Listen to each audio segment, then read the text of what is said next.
All right, welcome back, WWTA News. Thank you for returning for another episode. We've got some more articles to get through. We got some things to talk about. Do we? Yes, we do. We always have things to talk about. That's why you stop back for another episode, right? Let's jump right in. Hey, man. Token hell. What is token hell? New data shows cryptocurrency investors lost 54 million to crypto scams and rug pulls in the month of May. Really? Hey, for real, them scams is real life. There's also something going on with Atomic Wallet. I believe there was a hack there and a lot of people lost money, but we didn't even get into that yet because there are some articles on that, but I don't know. We'll get to that when we get there. But let's jump through this article. All right, the month of April remained safer for cryptocurrency investors in comparison to May. The statistics for crypto scams and rug pulls are investigated by blockchain security firm named DeFi. The month indicated sideways and conservative growth of the cryptocurrency markets. However, a considerable amount of scams did affect crypto investors. All the time they do that. Why? Because people are after your money. And if you're unaware or you don't know, they're going to take advantage and exploit that. Yes, they will. The total accumulated loss for the scams was calculated around 54 million as per the report issued by DeFi analyst. However, the total losses in crypto scams for April have twice as high, noted 101.5 million. This means that the crypto investors maintained better security practices during May in comparison to April. Meanwhile, the investors were also able to recover around 2.2 million in April, whereas there was no reported recovered amount for May losses. Strange, I guess. I mean, because I guess the criminals are getting a little bit better at not bringing the money back through exchanges where they're definitely going to be tracked to convert into the currency of their choice. It might get harder to recover these funds, but that's just something you'll have to see as time goes by. Something to keep your eyes on, definitely. All right, the biggest share of scams took place on the BNB chain as per DeFi report. The amount lost in crypto incidents on BNB was reported at 37 million. This amount is a summation of 10 different crypto scams. Imagine that. The second on the list is Arbitrium, blockchain's Jimbo protocol, which lost 7.5 million in a rug pull. The third blockchain on the list is Ethereum with losses. A loss record of 2 million in exploits, right? The numbers are they're growing, man. They're growing.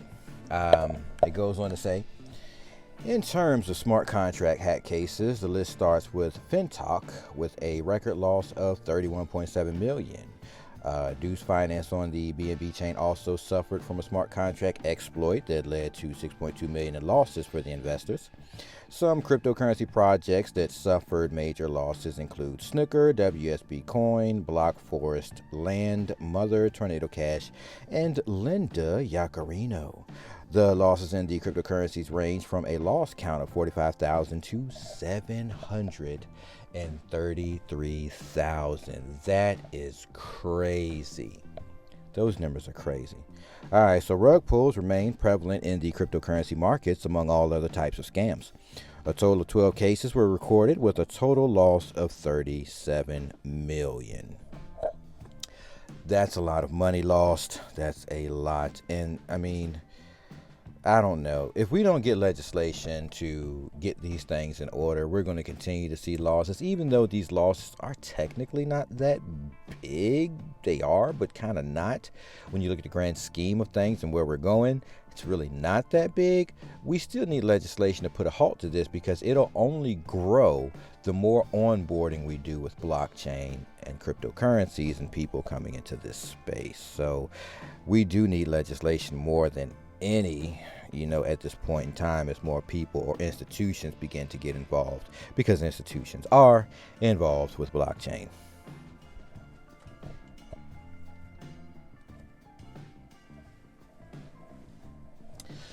All right, Japan's MUFG to launch bank-backed stablecoins on numerous public blockchains. Japan's MUFG. In an announcement made on June 2nd, Mitsubishi UFJ Financial Group, MUFG, Japan's largest bank, disclosed its plans to utilize its stablecoin issuance platform, Pragmat Coin, to facilitate the issuance of bank-backed stablecoins on various public blockchains, including Ethereum, Polygon, Avalanche, and Cosmos. This initiative aims to leverage the benefits of blockchain technology and provide a secure and efficient platform for stablecoin transactions. The Pragmat Coin solution is not exclusive to MUFG, but is designed to support stablecoin issuance from multiple trust banks, while the specific banks that will be the first to utilize Pragmat Coin have not been disclosed by MUFG. The bank confirmed that it has been working on launching its own yen-pegged stablecoin. To enable seamless interoperability between different blockchains, MUFG is collaborating with its blockchain technology and security partners, Toki and DataChain. Together, they are developing a bridge that will facilitate cross-chain transactions, lending, and swaps across the supported blockchains. Toki will help MUFG by running liquidity pools with Pragmat coins on multiple blockchains. All right, Cuban president ditching the U.S. dollar, frees countries from sanctions and aggression. Cuba's President Miguel Diaz-Canel says the United States dollar's global reserve currency status enables the United States to pursue an aggressive, hegemonistic policy of building walls, imposing punitive sanctions, blackmail, aggression, and slander. He added that the BRICS economic bloc provides a brilliant alternative for economic integration, especially for developing economies.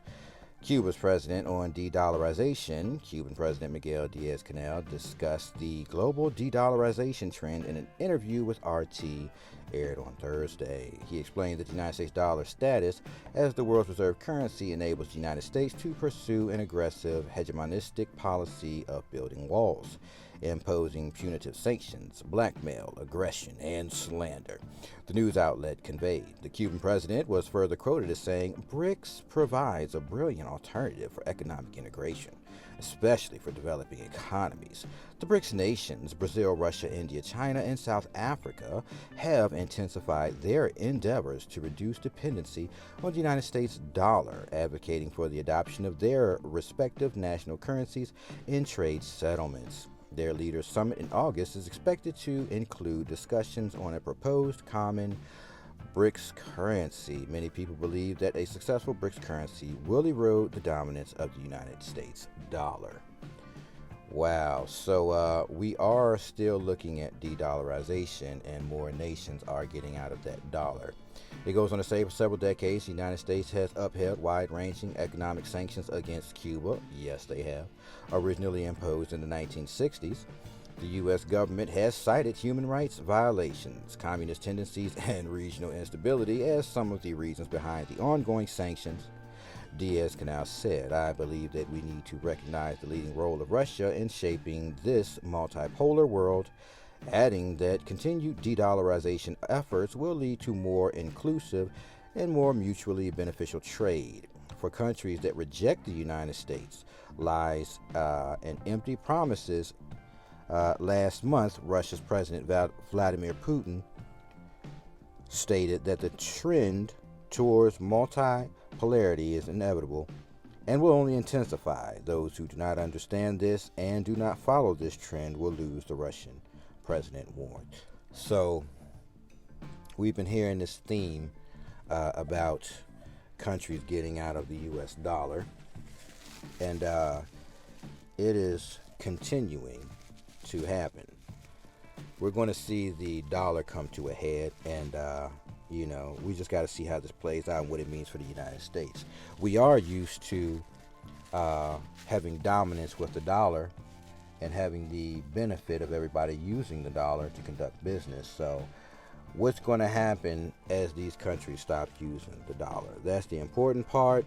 Something to think about. That's all I got on this episode.